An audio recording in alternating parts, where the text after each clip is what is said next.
Hello बच्चों, चलिए प्रश्न को पढ़कर समझते हैं। निम्नलिखित में से किस जीव समूह के जंतु द्विपार्श्वी सममित तथा त्रिस्तरी होते हैं? हमें चार विकल्प दिए हैं। ए सिलेंट्रेट्स अथवा निडेरियंस, बी एस्केलमेंथिस अथवा गोलकृमि, सी टीनोफोर, डी स्पंज। मुख्य अवधारणा।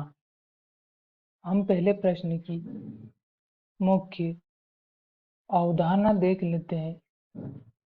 हमारे प्रश्न की मुख्य अवधारणा है, हमें उन जीव समूह के बारे में बताना है जिसमें द्विपार्श्वी सममिति यानी वह द्विपार्श्व सममित हो तथा वह त्रिस्तरी हो, यानी उनमें जो कोशिका हो वह 3 स्तरों में व्यवस्थित हो। बात करें हम पहले विकल्प की, तो हमें पहले विकल्प में सिलेंट्रेटस दिया है, जिन्हें निडेरियंस भी कहते हैं, क्योंकि इनमें निमेटोब्लास्ट सेल्स या निमेटोब्लास्ट कोशिका होती है, अतः इन्हें निडेरियंस भी कहते हैं।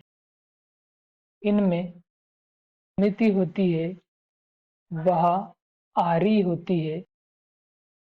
आरी सममिति होती है, यानी किसी भी केंद्रीय अक्ष से गुजरने वाली रेखा इनके शरीर को 2 बराबर भागों में बांट सकती है और इनमें जो कोशिका व्यवस्था होती है वह द्विकोरिक होती है। द्विकोरिक होती है,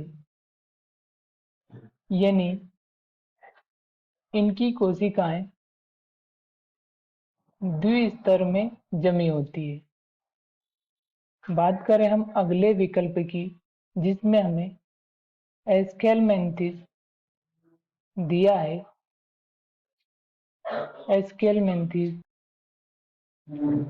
एस्केलमेंथिस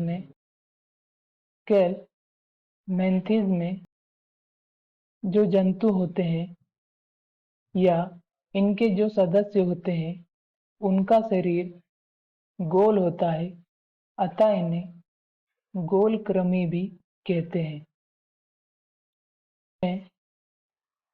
द्विपार्श्वी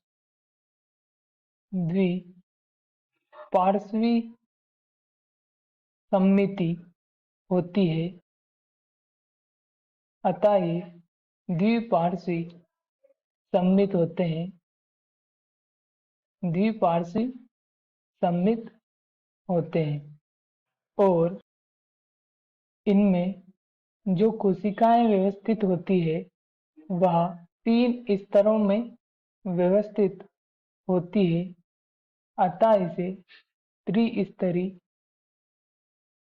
कहते हैं।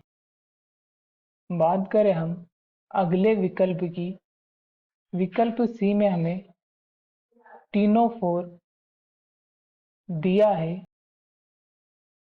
इस संघ के सदस्यों में जो सममिति होती है वह आरी सममिति होती है, अतः ये आरी सममित होते हैं और इनमें जो कोशिकाएं व्यवस्थित होती है वह द्विस्तर में व्यवस्थित होती है, अतः इन्हें द्विकोरिक कहते हैं। बात करें हम अगले विकल्प डी में हमें स्पंज दिया है। स्पंज जो कि पोरीफेरा का सदस्य है।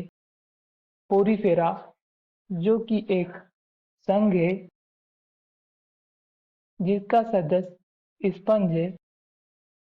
इनमें सममिति नहीं पाई जाती, अतः ये सममित नहीं होते हैं। सममित नहीं होते हैं और इनमें जो कोशिका व्यवस्था होती है वह भी बिखरी हुई होती है, अतः ये त्रिस्तरीय भी नहीं होते हैं। त्रिस्तरीय भी नहीं होते हैं। तो हमारा जो प्रश्न था जिसमें हमसे पूछा गया था, जीव समूह के जंतु द्विपार्श्वी, सममित तथा त्रिस्तरीय होते हैं। हमें बताना था कि द्विपार्श्व सममिति और त्रिस्तरीय किसमें पाई जाती है। तो हमारे प्रश्न का सही उत्तर विकल्प बी होगा। आशा करता हूँ आपको हमारा उत्तर समझ में आया होगा। धन्यवाद।